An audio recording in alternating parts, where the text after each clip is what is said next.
I have to admit, I'm guilty. I was about ready to end it all, and then this week happened. Guys, welcome to Harry's Harry News, the only fake news outlet out there, and we're proud of that fact. And that's the only fact you're gonna hear all day. So guys, let's get into it. We had another week of the NFL pass, and whoo doggy. It was a good week not only for me, but for my coin. Let's take a look. So if you take a look at week 9 here, you can see that I got a 10-4 record. I only got 4 games wrong, and honestly, like 3 of those maybe should have went my way. Like the Lions, like they lost. The Colts, you know, they're expected to win. And then the Packers. Then this record would be 13-1. What could have been, man? What could have been? But that's the NFL for you. I mean, 10-4 is not bad. I'm going to take 10-4. That's one of my best weeks in a long time. And then my coin, Mr. Abe Lincoln, went 9-5. He only got 1 worse than me. So good job, coin. Good for you, buddy. And so that brings my record to a 83-51. I'm back in the top 300,000 people, so we're making progress there. We're climbing the ranks again. I'm almost in the top 80 percentile again. Like I said, good week. We were looking grim. We were down like 75. Like it was rough until this week came around, and I'm so happy it did because I kind of needed the ego boost, frankly. And now let's look at my coin that continues to have the craziest ass luck, or maybe not luck. My coin knows. I told you, my coin knows. Really, it should be 50-50 here, but no, I'm 14 wins ahead with my coin over my losses. I'm 58-44. That's crazy. I'm climbing the ranks with a coin. My coin is currently better than almost 60% of people that made an entry. Isn't that crazy? It's above the top 600,000 now. It's climbing the ranks as well. And remember, I missed the first 2 weeks. This pick'em style never punishes you for losing a game, only for winning games. So if I did the first 2 weeks, my coin could relatively be a lot higher. Kind of cool, kind of crazy.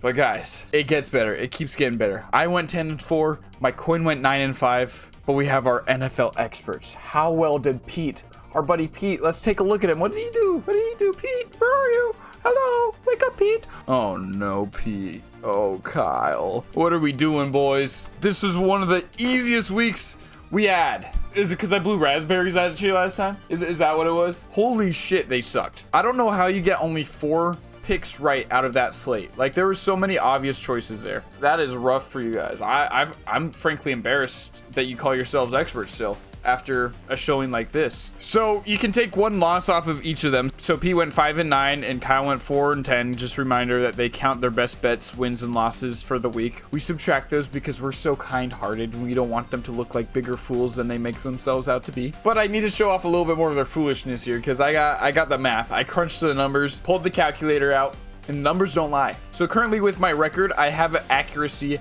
of about 62%. Remember, I was at like 66% at like the beginning of the season, and I went down a little bit. I'm climbing back up. So I'm back in within at least 60% right.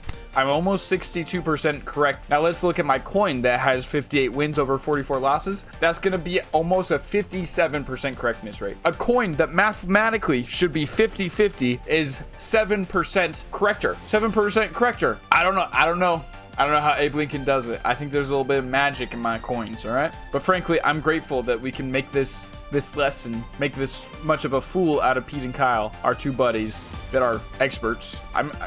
Can I even call them experts anymore? Can I call them experts? I think Mr. Abe Lincoln's the NFL expert, actually. I might have to rename these videos to NFL experts choose the best bets for you.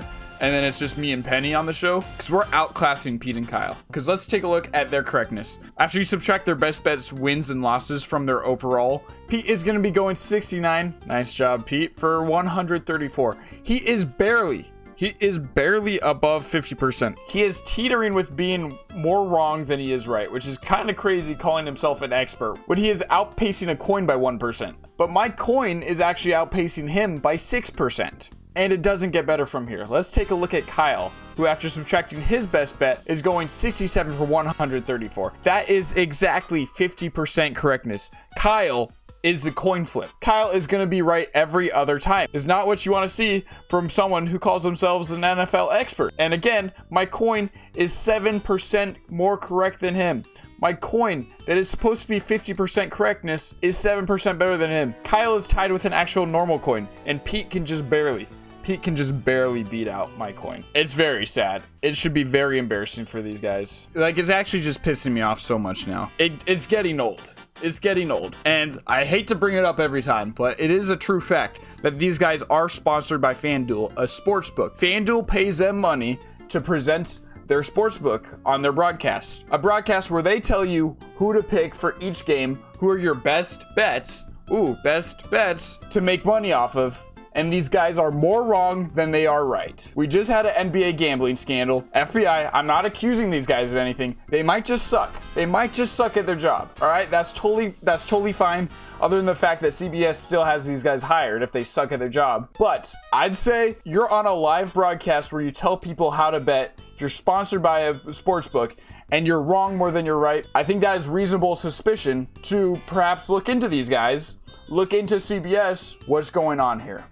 What is going on here? This is actually ridiculous. I don't think there's people that actually believe them. I don't think there's people that actually take their picks to heart. They're just talking the talk to just be entertainers. That's fine. Whatever. Let's look at what the comments think. Well, I haven't looked at the comments of these. Let's just take a look at what they have to say. I got absolutely demolished following Pete last week. Wait a second. There's people that follow Pete. There's people that pick his picks with a record like this. FBI. I'm just saying, if you have spare time, Cash Patel, just saying, if you have spare time, I don't think it'd be a waste of time to, I don't know. I love these guys. I just bet the opposite of what they say. Thank you, Bill Herlard. Why watch this show after those standings? This person doesn't even know proper English, but they know more ball than Pete and Kyle. My uncle has lost a lot of money listening to these guys. How are they giving advice and getting paid? They suck. Being fair, with all the emojis, very well could be a bot comment. But there's a fair point. If there's someone following these bets, they would be losing lots of money. They're getting paid by a sportsbook to tell you this. That's their job. They get paid by a sportsbook to tell you this. Not basing my picks with these guys. You'll be better off picking the opposite of what Pete's picking. I ask myself, what the fuck is this old guy talking about every time I watch? The comments are saying as much as I am. Most of us see how stupid it is to have these guys on the air telling you awful, horrible picks. And these are the guys that angered me enough to actually start this series. They pissed me off so much that I was like, these guys don't know ball. I barely know ball. I'm like on the verge of ball knowledge, right? And yet I can still have a better record than these guys. Most of the people doing the NFL pick'ems can have a better record than these guys. There's at least over 500,000 people that have a better record than these guys. At least 500,000 people that you could put on air instead of these fellas. It's not just this season. They're not just having a bad season. I know the NFL's weird this season. It's every season. It's every season that I've seen so far that these guys just can't pick right. I've been ranting too much. Let's move on to the NFL power rankings. And I have to apologize. I actually lost where I find my FanDuel Sportsbook power rankings. I was looking at the wrong Twitter page for the past couple weeks, and that's why I was thinking they weren't posting it. I found the right one. My bad, gang. My bad. I swear they used to post it on the other FanDuel site, and then they didn't for a couple weeks. Maybe they switched over to this one. Maybe they have less followers on this one because they were getting flamed too hard. I mean, just look at their comments. Meet the author of the power rankings. Unbelievable levels of glazing, and we're going to get into that. We're going to take a look here. What are the Chiefs doing number one? I say it every week. I've been saying it for the past 3 weeks. They're giving Patrick Mahomes a little... You know, they're just giving Patrick Mahomes a little... You know how it goes. You know how the NFL is these days. They love their Patrick Mahomes. They love the Chiefs. The Chiefs, that's their team. Chiefs are new America's team, in quotation marks, in which America rallies all around to hate on the Chiefs. That's who they are. I'm kind of surprised to see the Packers still at number 5 after losing to the Panthers. I think they should be moving down closer to the 10 range, somewhere around here. I think Rams deserve higher spot. Patriots and Seahawks deserve higher spot. I saw someone point out in the comments, I don't get how the Steelers moved down. The Steelers put belt to ass against a top 3 team and they fall. That's right. They beat the Colts and they actually fall. Like, what more does you want Aaron Rodgers and the Steelers to do? I don't know. But FanDuel clearly disagrees. I think it's crazy still. I think it's crazy to have the Bengals still sitting at 31. They go toe-to-toe with all these teams, with the Bears. They go toe-to-toe with the Steelers. Or actually, they beat the Steelers. Go toe-to-toe with the Packers. They're not number 31. They are not number 31.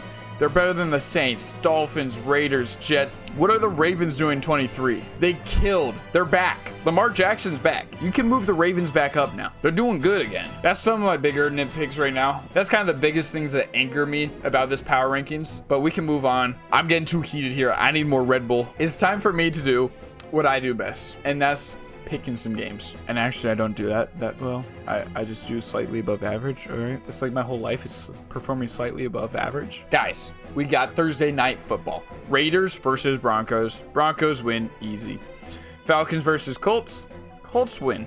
Easy pick. I don't even feel like I need to explain that too much, right? It's kind of the obvious choices. Bears versus Giants. This one I actually think will be closer than a 14 to 86% gap. Giants aren't that terrible, and the Bears defense is kind of stinky right now, but I still think the Bears will win.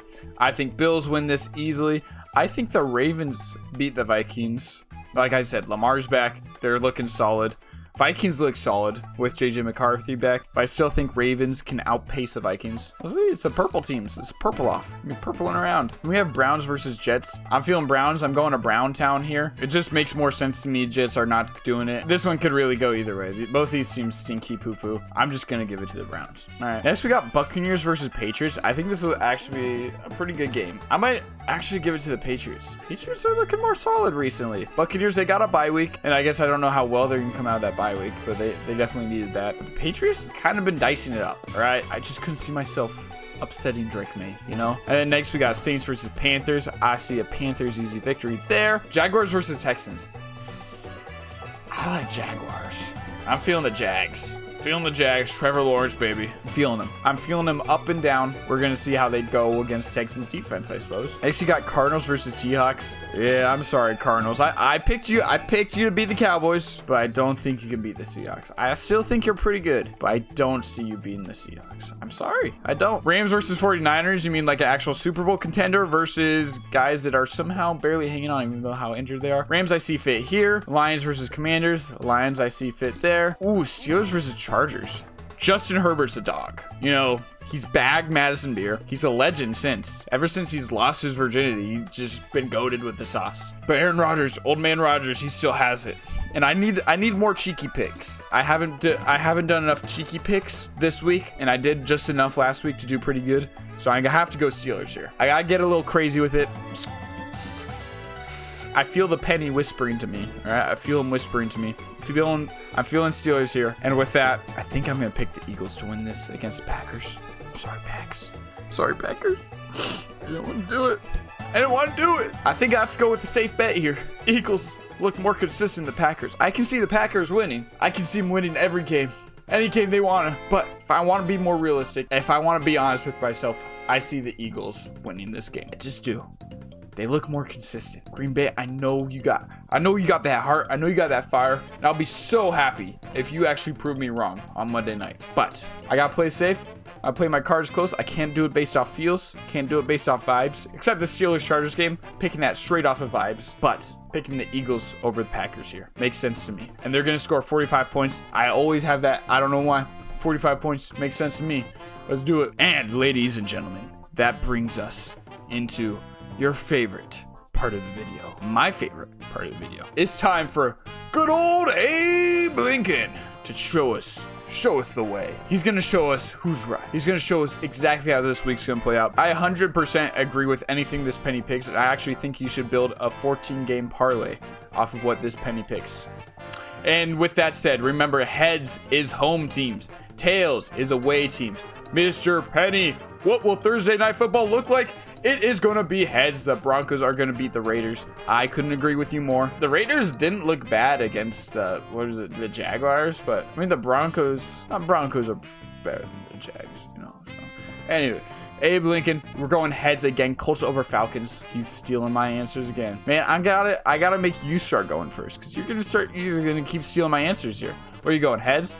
Heads? Yeah, I would have picked the Bears too. I think we need to do some privacy folders because you're going tails here, and that's the Bills.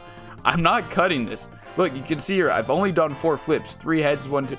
Like, you can see I'm not lying here. I'm not lying here. The penny's lying here when he picks heads for the Vikings over the Ravens. I can see it.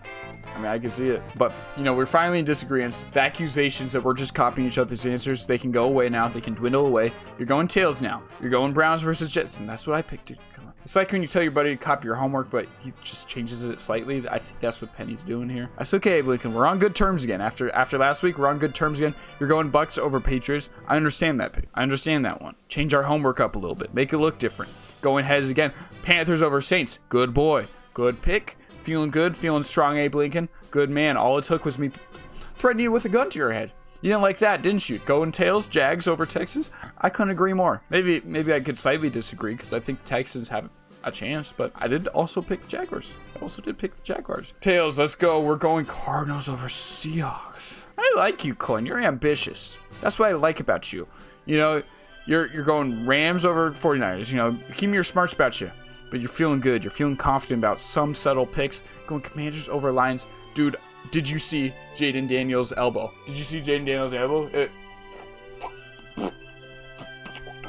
I don't know about that one, Chief. We're going to keep moving on from here. We're going heads again. We're going Chargers over Steelers. Penny believes Justin Herbert's the dog. I can't blame him for it. Can't fault him. And finally, we're going tails. We're going Eagles over Packers, which gives me a little hope.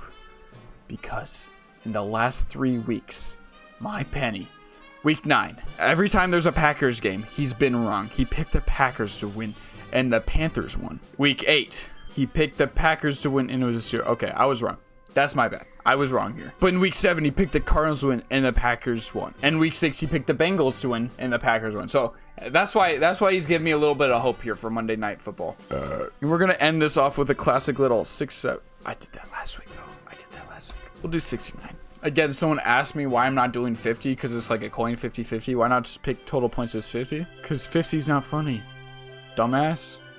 But guys, that's gonna be it. What did you think? Do my picks? Do you agree with them? Comment below. If you're gonna say mean things, then don't comment them below, because I take your comments very seriously and I cry about them at 3 a.m. So if you have nothing nice to say, just tell it to your mother, and I will hear it from her tonight when I'm banging her during Thursday Night Football. All right, we're gonna be watching the Broncos banging the Raiders. And you know how we're gonna both be watching it? Doggy style. Yeah, you, me, your mother. What? I don't think you're in the equation. Me and your mother, doggy style, watching Thursday Night Football. What else could you wish for, honestly? But if you don't want me to bang your mother, I completely understand. All you have to do is subscribe down below, and I won't bang your mother. I'll resist, even though she's super hot. She's super fucking hot. All right, guys. See you in the next one. Bye-bye. Bye.